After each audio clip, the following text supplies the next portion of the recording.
लो सांग माने अब छोट आज अच्छे हमर कुतरा स्कूल रे तो एटा में जीवन समस्त बाहर जाइछु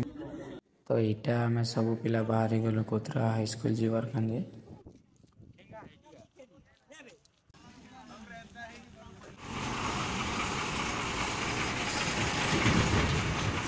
तो एटा में पहुंच गेलो कुतरा हाई स्कूल फील्ड तो एटा में सब पिला माने खेलबा लगन वेट करी छौ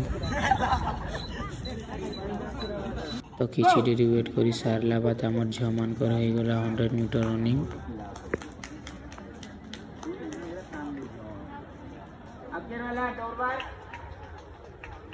तो 100 मीटर रनिंग है सारला बात हमर पिला मन कर हो गला 200 मीटर रनिंग तो चलो देखमा हमर पिला मन कर 200 मीटर रनिंग केनता होछि